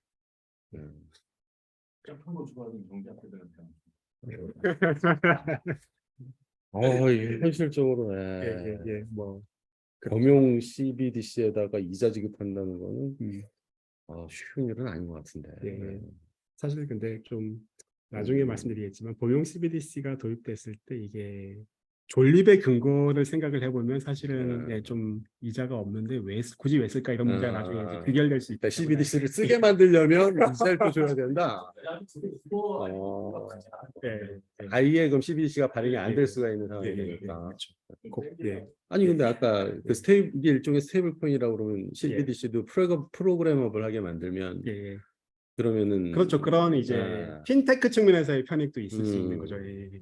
그런 부분은 이제 사실 이제 누군가가 좋은 아이디어를 개발해야 되는 부분인데, 근데 그런 걸 일단 빼고 중앙은행 단에서 해볼 수 있는 것들은 이제 그런 것들. 그리고 왜 CBDC를 현금형이 도입되면 많이 사용 안 할 것 같은지의 부분에 대해서는 제가 또 이후에 또 집중적으로 한번 말씀을 드리겠습니다. 그래서 일단 다시 이제 CBDC의 이제 기본적인 측면으로 돌아가서 이 기능에 대해서 좀 말씀을 드리려고 하는데요. 일단 이것은 거래 비용을 줄이거나 지급 결제 시스템을 개선할 수 있는 그런 부분들이 일단 논의가 되고 있습니다. 그래서 일단 거래 절차를 단순화할 수 있고 자금이나 증권 거래 시에 이제 청산 결제를 효율화할 수 있는 부분이 있다라고 생각이 되는데요. 일단 거래 절차 같은 경우는 일단 범용 CBDC를 가지고 생각을 해볼 수 있습니다. 그래서 범용 CBDC를 사용하게 되면 은행 계좌나 결제 서비스 기관을 경유하는 거 없이 이제 자금이 전달될 수가 있는데요. 이것은 만약에 이제 물건을 구입했을 때 상품 구매자의 그 전자지갑에서 판매자의 전자지갑으로 바로 이렇게 자금이 이렇게 이동되기 때문에 중개 기관이 전혀 필요하지 않게 됩니다. 그럼으로 인해서 일단 또 중간에 존재했던 결제 서비스 시장에서 경쟁이라든지 수수료가 낮아질 수 있는 그런 부분들도 있을 것으로 생각이 됩니다. 그리고 이제 청산 결제 같은 경우에는 일단 그 WCBDC와 관련된 이제 가장 큰 뭐 어떤 편익이라고 생각되어 있는데요. 일단 현재 시스템을 생각을 해보면 일단 금융결제원이나 한국거래소가 기관별로 일단 결제 내역을 이렇게 산정을 하는 그 청산 작업을 거치게 되면 그걸 받아서 한국은행이나 예탁결제원이 자신들에게 개설된 금융기관의 계좌를 통해서 일단 다 이렇게 결제를 해준 그런 시스템인데요. 그러니까 WCBDC가 도입되고 그리고 스마트 계약과 토큰화된 증권이 만약에 도입이 된다면 이걸 활용해서 그러니까 결제 조건이 충족되는지를 딱 자동으로 확인을 하고 또 자금 전송을 또 자동으로 해버리는 그런 시스템이 가능해질 수 있습니다. 개념상. 그래서 기술적으로 가능하기 때문에 청산 결제 자체를 상당히 효율화할 수 있는 그런 부분들이 있을 것으로 기대가 되고 있습니다. 그리고 일단 이제 그러면 이제 CBDC가 도입될 때 어떤 영향이 있는지에 대해서 조금 더 말씀을 드리려고 하는데요. 일단 요거는 범용 CBDC에 대한 부분부터 말씀을 드리겠습니다. 일단 지급결제와 금융중개와 관련돼서 생각할 수 있는 부분인데요. 일단 만약에 범용 CBDC가 도입이 되고 이것이 만약에 주된 그 결제 수단이 된다면 은행의 금융중개 기능에 영향을 미칠 수 있습니다.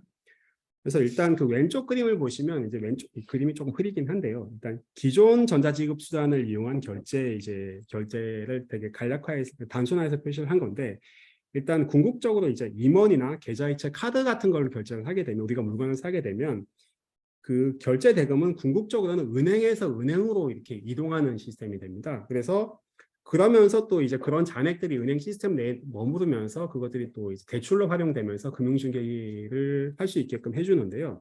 만약에 CBDC가 도입되게 된다면 이것은 그 구매자의 지갑에서 판매자의 지갑으로 자금이 그냥 바로 이동이 되는데 이 자금은 은행 시스템 외부에 존재하는 지갑입니다. 그래서 그 은행 측면에서는 자기들이 확보할 수 있는 자금 자체가 줄어들면서 시중은행들의 금융중개 기능이 약화될 수 있는 그런 부분이 있을 것입니다.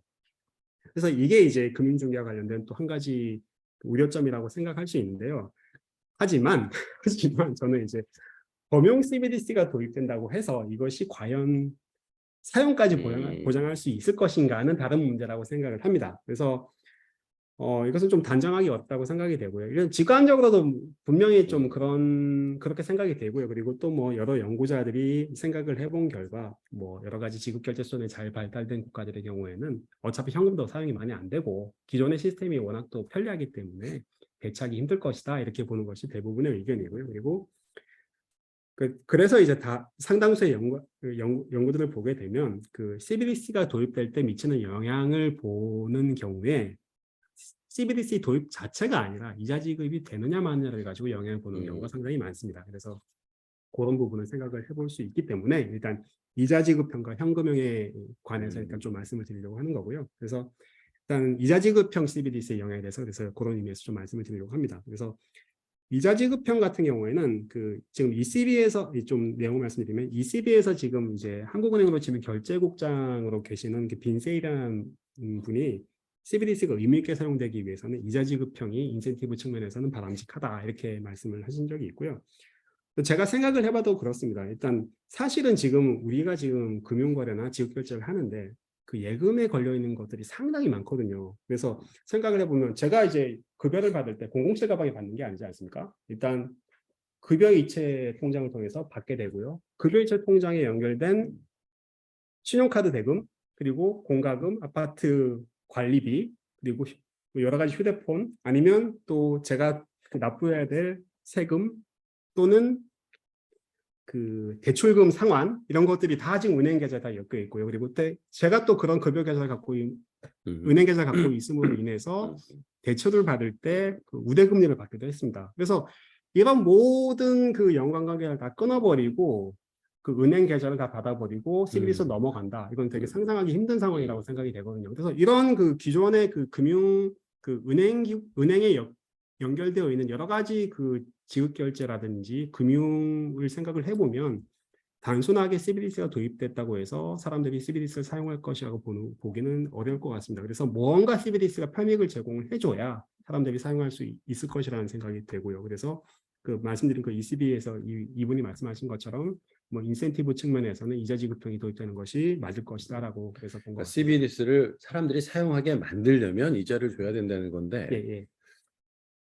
여전히 계속 도대체 왜 중앙은행이 돈을 발행하면서 그 돈에다가 이자를 CBDC를 사용하게 만들겠다는 목적 말고는 이자를 줄 이유가 없는 것 같은데 이자를 줘야 된다는 거는 받아들이기가 어려운 면이 저는 있다는 생각이 드네요. 예, 또 뭔가 이제 금융 혁신의 뭔가 인프라를 만들어 주겠다 이런 취지도 있겠죠. 뭐 핀테크라든지. 일단 CBDC가 사용되기 시작하면 그걸 기반으로 더 큰 발전이 올 수 있으니까 처음에 사용하게 하는 인센티브를 제공하는 것도 방법이다. 금융기관들은 좀 불편해하지 않을까요? 이렇게까지 인센티브 줘가면서까지 우리 밖으로 빠져나가는. 그러게요. 맞습니다. 그리고 사실은 중앙은행이 금융기관과 은행과 함께 일하는 건데. 뭐가 무슨 느껴지는? 예, 맞습니다. 그래서 그런 문제 때문에 사실은 이게 저도 이런 보안 방안에 대해서 논의를 또 학술적으로 많이 했더라고요. 그래서 재작년인가 제미에 퍼블리시된 페이퍼를 보면 브루너 마이하고 니펠트가 쓴 페이퍼를 보게 되면 그러면 이렇게 CBDC 돈이 빠져나가게 되면 중앙은행이 패스트루 펀딩의 개념으로 그냥 바로 그 금액만큼 금융기관에 돈을 쏴주면 모든 문제, 그러니까 상당 부분의 문제가 해결될 수 있다라고 이렇게 보더라고요. 물론 이제 이론적인 결과이긴 합니다만, 뭐 그런 그러니까 이런 보안 방안에 대해서도 많이 생각을 해보고 있는 것 같더라고요. 그러니까 뭐 여러 가지 얘기는 나오고 있는 것 같습니다. 그래서 뭐 이자 지급형은 진짜 논란이 많이 될 수 있는 부분이기 때문에 뭐 이런저런 얘기들이 오가고 있습니다.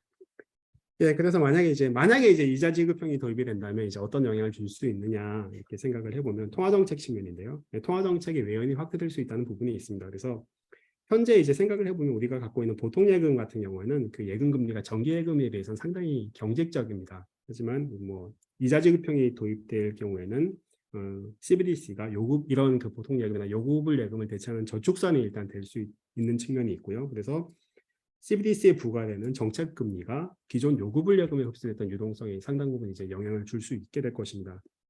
그래서 일단 통화 정책을 이제 리테일 단에서 해볼 수 있는 그런 이제 여지가 열리는 것인데요. 물론 이제 요런 이제 여러 가지 가능성을 생각을 해보면서 또 일각에서는 또 마이너스 금리를 그러면 한번 또 이걸로 해볼 수 있지 않느냐라고 그 가능성을 제기하기도 하는데 사실 이게 현실적으로 저는 이제 현금이나 고액권이 있으면 사람들이 마이너스 금리가 부과되면 어차피 그 다 현금으로 바꿔버릴 거기 때문에 실효성은 없을 것이라고 이렇게 생각이 듭니다. 그리고 이게 사실 CBDC 관련해 가지고 예. 한국은행이 계속 연구를 추진을 하면서 예. 그 경제연구원에서 세미나 컨퍼런스인가 한번 예, 하고 예, 그 책 경제 분석에 이렇게 책을 논문들을 실었는데 예, 예, 그때 당시에 상당히 여러 분야에서 CBDC를 검토를 해요. 그래서 이제 예, 법적인 사실은 예, 예, 법에서도 상당히 예, 법학계에서도 CBDC에 대해서 관심이 많고 특히 마이너스 금리에 대해서 예, 예, 이게 국민들의 재산을 뭐 심의하는, 물론 예, 플러스로 줄 때야 뭐 국민들이 예, 받지만 예, 내가 돈을 갖고 있었는데 거기에서 돈을 1,000원이었는데 거기서 마이너스 금리 10원 가져가겠다. 예, 그럼 그거를 용납할 국민이 도대체 예, 예, 이 사유재산 침해가 될 수도 예, 있어서 예, 법적으로 상당히 마이너스 금리는 경제학자들은 막 이론적으로 가능하다고 예, 하지만 예, 현실적으로는 상당히 어려운 예, 측면이 맞습니다. 있는 것 예, 같습니다. 예. 사실 또 약간 좀 그냥 우리 일상생활에서 생각을 해보면 또 그 이런 디지털 어, 어떤 지불선에 대한 접근성이 떨어지는 분들도 꽤 많기 어, 때문에 현금은 어차피 저는 좀 있어야 된다고 어, 생각을 하거든요. 그래서 어, 그런 이제 현실을 고려해서 어. 현금이 있는 상황에서 마이너스 금리를 또 하는 거는 좀 그렇죠. 굳이 CBDC 발행한다고 물리적 현금을 발행을 안 할 수는 없는 거죠. 그렇죠? 그러니까 같이 가야 되는 거라고 보기 근데 때문에 CBDC에만 마이너스 금리 매기면 예, 예, 말씀하신 대로 전부 예, 다 현금으로 맞습니다. 갈아탈 거다. 예, 예, 예, 예. 그럼 그럴 결국 CBDC 다시 아무도 안 쓰는 상황이 벌어지는 그러니까요. 거고. 예, 예, 그럴 것 같습니다. 예. 음, 그래서 마이너스 금리는 좀 저도 뭐 음, 부정적인 편입니다. 예. 예, 그리고 일단 요거는 이제 그 민간 부분에 대한 영향인데요. 일단 그래서 CBDC 이자가 지급되면 앞서 말씀드린 것처럼 은행의 신용 공급이라든지 그 기업의 자금 조달 비용에 부정적인 영향을 줄 수 있습니다. 그래서 만약에 CBDC 금리가 예금 금리보다 높게 된다면 은행들은 당연히 예금 수신액이 줄어들게 될 것이고요. 결과적으로는 은행들이 대출 여력이 줄어드는 그런 결과가 발생할 것입니다. 그래서 만약에 이제 이런 그 예금 이탈에 대응해서 은행들이 그 예금 금리를 높이게 된다면 결국은 이제 대출 금리까지 높아지는 그런 결과가 발생할 것이고요. 그리고 가계와 기업의 자금 조달 비용도 높아질 수 있는 그런 부분이 있습니다. 하지만 이런 부정적인 영향을 일반화할 수 없다는 반론도 존재합니다. 네, 존재하는데요. 이건 이제 뱅크 오브 캐나다의 치우 등과 그리고 페드의 안돌파토가 이제 이론적으로 연구한 내용인데요. 그 은행업이 사실 이제 독과점인 경우가 사실상 독과점인 경우가 많은데요. 독과점을 가정을 하게 되면 우리가 아는 독과점 상황에서 보게 되면 그 사회적 최적보다는 대출 금리가 높을 것이고 사회적 최적보다는 그 예금 금리는 낮을 것입니다. 그래서 CBDC가 도입되면서 이자가 지급된다면 경쟁 압력을 높일 수 있기 때문에 그래서 그 CBDC 금리가 과도하게 높지만 않다면 예금 금리가 상향 조정되면서 오히려 그 예금 베이스가 늘어나고 이것이 다시 대출 증가로 이렇게 이어질 수 있다. 이렇게 뭐 그러니까 이론적으로는 CBDC보다 더 높은 예, 금리를 은행들이 예, 예, 지급을 하게 그렇게 해서 예, 자금을 조달을 하긴 예, 하지만 예, 비싸게 들여온 예, 만큼 예, 더 효율적으로 예, 활용하게 해서 예, 예. 그래서 자금 중개 기능이 더 활성화될 수도 있다. 그러니까 과도하게 그렇게 높게만 안 높지만 하고요. 예, 않으면 그러니까 베이스 자체가 예금 베이스 자체가 뭐 경쟁 압력을 높인다. 근데 예, 예, 사실은 예, 은행의 독과점은 이거는 어떤 자연 독과점이라기보다는 금융 안정 규제 측면에서 그 정부가 예, 예, 그걸 컨트롤하고 있는 예, 건데 예, 그래서 예, 그 은행 사이에 경쟁도가 높아지면은 예. 금융 안정에는 또 안 좋은 영향을 미칠 수도 있는. 그럴 수도 있죠. 부분이 너무 있는데 공격적으로 또 영업을 어쨌든 한다든지. 자금 중개가 뭐 예, 예. 위축되지 않을 가능성도 있다라고 예, 보는 예. 사람들도 있다. 예, 네. 예. 그래서 음, 하여튼 네, 네. 이런 논의들은 다 네. 지금 이자 지급형 CBDC가 없는 아. 상황에서 이론적인 논의들이기 때문에 아. 참고는 해볼 수 있을 것 같습니다. 음. 예, 예. 그렇습니다.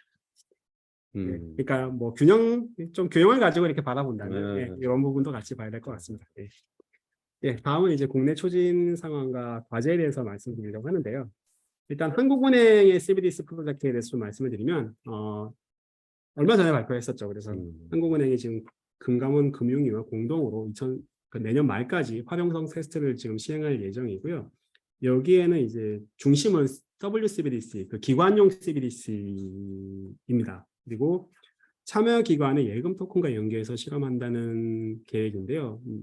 그 들으시면서 아마 짐작하셨다시피 예금 토큰이기 때문에 참여 기관은 은행으로만 한정이 되어 있습니다.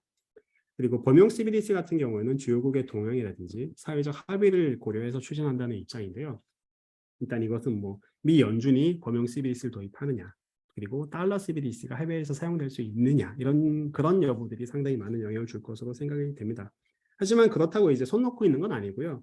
이런 범용 CBDC 도입이나 영향에 관련된 그 연구는 이전부터 좀 진행이 되어 왔습니다. 한국은행에서도. 그래서 작년 10월 같은 경우에는 CBDC 정책연구 심포지움 같은 걸 통해서 이제 범용 CBDC를 포괄한 그런 개념에서 어떤 정책의 유효성이라든지 활용 방안 같은 거에 대해서 논의를 했었습니다. 그리고 이제 마지막으로 과제에 대해서 말씀을 드리려고 하는데요. 일단 설계 방식과 가능성 측면에서 이제 계속 이제 말씀드린 것처럼 이자형 CBDC, 이자 지급형 CBDC 이런 부분, 그런 설계 방식과 가능성에 관해서 좀 생각을 해봐야 되는데요. 일단 CBDC의 사용 범위라든지 연계 범위에 대해서도 좀 결정을 해야 될 시기가 올 것입니다. 그래서 이걸 기관용으로 할 것인지 아니면 범용까지 확대를 할 것인지를 일단 결정을 해야 될 것이고요. 그리고 CBDC 지급결제 시스템을 일반 가상자산 시스템과 연계해서 지급결제가 가능하도록 할 것인지도 이슈가 될 수 있습니다.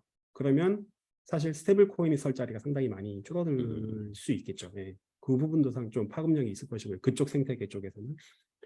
그리고 이제 범용 CBDC가 도입된다면 그 스마트 계약을 활용한 여러 가지 리테일 단에서의 서비스를 모색해야 될 것으로 생각이 됩니다. 그래서 이것은 이제 민간과 중앙은행 간의 협력을 통해서 여러 가지 이제 유스 케이스를 발굴하는 것이 필요한 부분이고요. 그리고 만약에 이제 이자 지급형 CBDC를 도입할 것으로 검토를 한다면 이것을 어떻게 효율적으로 운영할 수 있을지에 대해서도 연구를 해야 될 것입니다. 그래서 중앙은행 측면에서는 적정 CBDC 금리나 보안 방안에 대해서 고민을 해야 될 것이고요. 그리고 민간에서는 예금자 기반을 유지하기 위한 그런 대응 방안에 대해서도 같이 생각을 해봐야 될 것입니다. 예, 저는 여기까지 말씀드리겠습니다.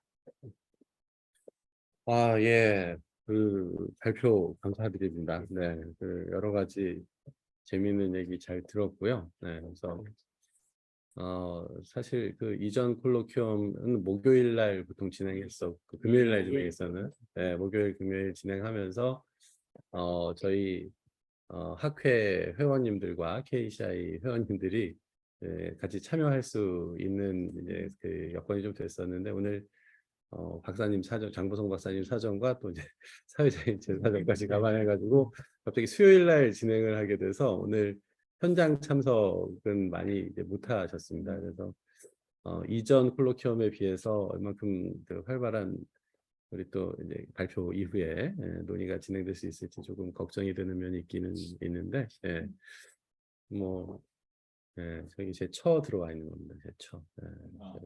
제가 오는 사람 없을 것 같아가지고. 한원영 교수님인가요? 아, 네. 그래서 제가 제 초한테 들어오라 그랬는데 아직도 들어가지 모르겠네요. 자, 어쨌든 그래서 뭐 한번 조금 이제 더 토론을 조금 진행을 해볼까요? 그러니까 김진영 교수님. 아니 그냥 지금, 저는 네. 워낙 몰라서 그냥 이게 가지고 있는 사람의 인센티브가 있긴 있는 크게 있는 건가요? 그러니까 저는 좀 되게 어떤 생각이 드냐면 금융 분야로서 드는 생각은 이게 지금 금융 섹터가 자꾸 넓어지다 보니까 사실은 사회적인 베네핏이 크지 않은데도 불구하고 들어올 수도 있다. 그러니까 전문가들의 놀이터로 그런 어떤 좀 아마추어적인 의구심도 없지 않거든요. 그래서 여기에 대해서 먼저 그냥 크게 봐서 전반적인 이런 가상화폐, 가상자산 예, 것들이 예. 솔직히 우리가 컨섬션에서 오는 유틸리티, 뭐 경제활동을 이런 기본이랑 큰 관계가 있냐 이런 것부터 해가지고 이게 자꾸 금융 섹터가 커지다 보니까 이런 예. 전문가들의 그냥 놀이터가 예. 된다는 느낌을 사실은 일면에서는 지울 수 없더라고요. 제가 예. 거기에 뭐 의견을 주실 수 있을지. 예, 사실 저도 핀테크라든지 이런 그 새로운 금융 상품들은 어떤 뭐 천지개벽할 그런 기술은 아니라고 생각이 되고요. 그냥 프린지 베네핏을 높이는 그 정도라고 생각을 합니다. 근데 다만 이제 뭐 그것을 통해서 수익을 창출하는 사람들이 자기들 비즈니스이기 때문에 그 어떤 실제적인 대표성에 비해서는 너무 크게 이렇게 나오는 그런 측면들도 좀 큰 것 같습니다. 예. 예. 솔직한 저희 의견도 그렇습니다. 예. 예, 그래서 사실 저도 이게 CBDC 같은 경우에는 이게 전 세계 중앙은행들이 다 이제 추진을 하고 그리고 민간 부분에서 기술 발전에 의해서 어떤 새로운 자산과 결제 방식과 막 이런 게 도입이 되니까 그러면서 도대체 저 중앙은행 사람들은 뭐 하는 거냐라고 하니까 이게 자꾸 마음이 이제 급해져가지고 이제 뭔가를 이제 하려고 하는 것 같은.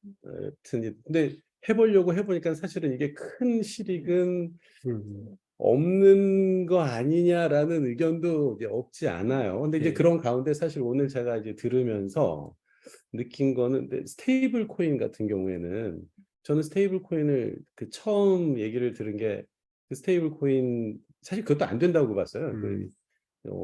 이 민간이 발행한 화폐가 안정성을 가지는 어떤 그런 기술이 가능해요. 그랬더니 마침 또 그 루나 사태 막 네. 이런 거 터지고 이러면서 저는 아유 거봐 내가 안 될 줄 알았어라고 했는데 근데 오늘 발표에서도 그렇고 이제 다른 이제 스테이블 코인 관련 자료를 봤더니 CBDC를 중앙은행이 발행할 게 아니고 아까 EU에서도 그 크레딧 네. 인스티튜션은 다 할 수 있게 예, 하겠다라는 예, 것처럼 그래서 이제 금융연구원의 다른 이제 그 예, 박사님께서도 예, 우리나라 금융기관들이 스테이블 코인을 발행하게 하는 방안은 그래서 아까 예, 그래서 이제 그 기술 발전을 민간 부분에서 중앙은행이 아니고 예, 민간 은행이나 이런 데서 그 같이 그 기술 발전과 함께 금융이 같이 갈 수 있게 하는 게 더 바람직한 방향 아니냐 이런 예, 생각이 들더라고요. 예, 그래서 예, 네. 예, 맞습니다. 그런 부분도 사실은 이제 간접적으로 CBDC를 발행하는 방식으로 생각을 할 수 네. 있고요. 예, 네. 그리고 사실은 이제 그 화폐라는 것이 중앙은행이 발행한 화폐도 있지만 그 네. 은행들도 그 화폐 창출, 그러니까 통화 창출 능력이 있지 않습니까? 네. 사실은 이제 그 예금 대출을 통해서 발생하는 네. 것들인데 그걸 이제 예를 들어서 이제 지급 결제만을 목적으로 하는 안정적인 화폐를 발행을 한다면 그냥 100% 음. 리저브를 이렇게 의무화한 그런 예금 토큰 같은 네. 경우에는 예, 스테이블 코인으로 이렇게 볼 수 있는 예, 네. 그런 그러니까 여지가 있고요. 그리고 그건 사실 좀 간접적으로 CBDC가 발행되는 효과와 네. 비슷한 그런 부분이 있을 것이라고 저는 생각이 듭니다. 예. 그리고 사실 이제 장 박사님이 처음 시작하시면서 이제 경제학 박사시고 우리도 다 어떤 그 사실은 그 암호화폐라는 게 나왔을 때 경제학자들 입장에서는 매우 당황스러운 게 기술적인 부분에 대해서 우리가 잘 이해를 못해서 화폐의 본질에 근거해서 어떤 화폐 현상을 얘기를 하면 그 암호화폐를 개발하거나 그걸 활용해서 어떤 사업을 하려고 하는 사람들은 이제 경제학자들이 시대에 뒤처진 기술에 뒤처진 얘기를 한다 이런 식으로 이제 얘기를 하는데 근데 시간이 많이 지나면서 기술적인 부분들에 대해서 설명이 많이 된 부분들이 있어요. 그래서 결국 들어보면 그래서 이제 얘기가 많이 나오는 게 집중 원장이냐 분산 원장이냐. 그래서 지금 우리가 과거에도 여전히 디지털 기술이었지만 보안 시스템을 집중 원장 방식으로 사용을 했었던 거고. 근데 그거는 뭐 해킹이나 뭐 여러 가지 뭐 위험도 있고 비용도 많이 들고 어떤 정보 집중의 관점에서 보면 기존의 이제 그 기득권층이 그 권력을 다 갖고 있는 거다. 근데 이제 반면에 암호화폐는 예. 분산 원장을 사용함으로써 어떤 그 경제 민주화를 이제 뭐 이루는 거죠. 그리고 보안 기술 자체도 그게 훨씬 더 비용도 적고 우월한 것처럼 이제 얘기를 하는데 기술적인 문제라서 여쭤보기가 좀 그렇긴 하지만 예를 들어서 이제 네. WCBDC 네. 소매금융 부분에 있어서도 지금 현재 시스템이 은행과 그 중앙은행 간의 어떤 그 거래에서 큰 문제가 없는 상황에서 예, WCBDC도 굳이 그러니까 결국 그래서 김진영 교수님 처음 질문하신 거하고 좀 비슷하게 돌아가는 예, 부분이 있는데 예, 예. 얘기도 하고 나서 CBDC에 대해서 너무 우리 친정인 한국은행의 정책에 대해서 회의적인 막 발언을 하게 돼가지고 이걸 유튜브에 남기는 게 두려운 마음도 없고 예, 예. 어떻게 생각하세요, 장근호 박사님? 글쎄요, 저도 일단 그 부분은 기술적인 부분에 일단 이해가 더 저도 있어야 될 거라고 생각을 하고요. 근데 이제 만약에 이제 뭐 좋은 쪽으로 생각을 해본다면, 그러니까 뭐 일말의 그 한국은행 그 출신으로서 이제 WCBDC라는 시스템을 가지고 어떤 통일된 뭐 프로그래밍을 적용할 수 있는 인프라가 쫙 이렇게 마련돼 있다. 그러면 WCBDC 그리고 그 은행들이 발행한 예금 토큰 그리고 일반 결제 시스템 이게 계속 이게 일괄적으로 연결이 되면서 기존의 일단 뭐 금융결제원이라든지 이런 걸 통했던 그런 청산 결제가 이렇게 좀 많이 그러니까 효율화될 수 있는 그런 부분은 그래서 사실은 화폐보다도 예, 에셋들, 예, 예, 예. 채권이든 주식이든 이런 것들은 기술적으로 예, 예, 크립토 커런시의 형태로 토큰화. 예, 그래서 토큰화, 만약에 예, 이제 예, 되고 예, 이제 그런 것들을 바탕으로 예, 예, 기술적으로 스마트 예, 계약 이런 예, 것들이 예, 예, 광범위하게 그 그렇죠. 인프라가 예, 갖추어진다. 예, 예, 그러면 예, 예. 어, 그렇죠. 서로 자산시장까지, 예, 서로 예, 이렇게 상승작용을 예, 예, 예, 일으킬 수 있는 부분도 예, 예, 기대해 볼 수는 있다. 예, 예, 그런 부분도 있을 것 같습니다. 그래서 그리고 또 뭐 좀 더 어려워질 수도 있지만 뭐 어떤 알고리즘 트레이딩이 좀 더 고도화될 수 있는 그런 부분도 있을 것이고 이제 그건 사실 이제 금융시장 참가자 입장에서의 어떤 얘기이긴 한데요. 예. 스마트 계약도 좀 설명해 주시면. 예, 사실, 스마트 계약은 일단 저도 이제 뭐 그냥 피상적으로 말씀을 드리면 기존에 사실 우리도 자동화된 지급 결제를 뭐 계좌이체라는 걸 통해서 하지 않습니까? 뭐 일단 뭐 날짜 지정해놓고 뭐 이렇게 하는데 그건 사실 금융기관의 시스템을 통해서 들어가는 것인데요. 스마트 계약이라는 건 그냥 돈에다가 이걸 아예 그냥 박아버리는 겁니다. 돈에다가 그러니까 개별적으로 이걸 다 박아버리는 거죠. 그러면서 이렇게 프로그램으로 처리하면서 필요에 따라서 이렇게 지급이 될 수 있게끔 그런 걸로 생각하면 될 것 같습니다. 그래서 그 얘기를 하더라고요. 저기 뭐 우리 그 복지 시스템 관련해 가지고 이제 저소득층에게 어떤 이제 그 돈이 나갈 때 이 CBDC 같은 거를 사용을 스테이블 머니를 코인을 사용한다 그러면 이렇게 프로그램에서 뭐 이렇게 바람직한 방향으로 사용될 수 있도록 생각할 수 있다. 그런 약간 바우처 같은 게 되는 건가요? 그럼? 그렇죠. 바우처처럼. 그렇게 만약에 활용되는 예. 부분을. 그러니까 목적 자금을 그냥 만들어 버릴 수 있는 그 자체로. 예. 근데 이게 일종의 베네핏이라고 할 수 있는 게 이제 탈중앙화라 그러면 거기서 이제 국가의 입장에서 보면 우리 이제 헬세나 이런 거에 이용될 위험도 항상 존재합니다. 관련해 가지고 익명성 문제, 익명성 문제. 지하 경제 문제나. 아니 약간 아까 카리브해 나라들이 약간 쎄한 느낌도 들어가지고. 사실 이제 두 가지 우려는 가능할 것 같습니다. 그러니까 CBDC를 좀 반대하는 사람 입장에서는 익명성이 없어진다는 분들도 있고, 근데 또 어떤 입장에서는 CBDC 때문에 익명성이 커져서, 그러니까 그런 전자적으로 결제되기 때문에 많이 없어져서 그런 부분이 있을 수 있지 않나라고 걱정을 하시는데, 사실은 일단은 그 스웨덴에서 일단 이크로나라는 CBDC를 가지고 실험을 하면서 이제 릭스뱅크 연구자들이 이렇게 발표를 한 걸 보니까 CBDC가 어느 정도 익명성을 가지기는 하지만 완전한 익명성을 가질 수 없다라고 기술적으로 이렇게 결론을 내리더라고요. 그래서 찾으려면 찾을 수 있다. 찾으려면 찾을 수 있다. 그러더라고요. 그러니까. 그래서 사실 오기 전에 그 유튜브에서 CBDC 관련된 걸 제가 쭉 찾아봤거든요. 그랬더니 이 약간 음모론 비슷하게 나오는 유튜브 쪽에서는 이 CBDC가 정부가 국민들을 통제하는 수단으로 그래서 그 원래 비트코인이나 이런 게 익명성이 보장되는 전자적인 것인 것처럼 얘기했지만 CBDC는 익명성이 없을 것이다 이렇게 믿고 예. 반대하는 예. 그런 사람들도. 그러니까 그러니까 결국은 이게 중앙은행 원래는 분권화된 그렇죠. 어떤 걸 추구하려는 기술이었는데 이걸 중앙은행이 실시하려고 하면서 오히려 반대로 더 집중화를 강화하는 것처럼. 예. 어, 근데 사실 뭐 저는 개인적으로 그렇습니다. 어차피 이제 저의 기본 전제는 현금이 존재할 것이고 그러면 익명성이 필요한 사람은 현금을 쓰시고 덜 필요하신 분은 그래서 CBDC CBDC의 쓰시고. 편리한 점을 예. 사용. 그래서 예. 여러 가지 지급 결제 서비스를 중앙은행이 예. 제공한다는 측면에서 예. 그냥 예. 옵션. 예. 옵션. 금융기관의 그 분발을 예. 좀 일으킬 수는 있을 것 같아요. 예, 이쪽, 맞습니다. 이쪽이 예. 어쨌든 대체되는 사정이 있다 그러면 예, 예. 우리한테 끌어들이려고 뭘 하고 아니면은 예. 지급 서비스 훨씬 더 간편하게 하는 방법을 예, 맞습니다. 개발하는 뭐 그런 영향이 있어서 예. 우선 저도 기본적으로는 기술 도입을 뭐 굉장히 뭐랄까 너다이트처럼 예, 이런 건 안 된다 이런 식의 예. 뭐 그런 우려는 가질 예. 필요가 없지만 여전히 계속 남는 질문은 이게 사회의 베네핏이 그렇게 큰 건가 하는 의문은 계속 남는 맞습니다. 그래서 어떻게 보면은 그 뭐 디센트럴라이즈하고 독점을 약화시킨다는 얘기도 있지만 그 사용자가 더 소수일 수 있잖아요. 예. 맞습니다. 그런 뭐 그렇죠.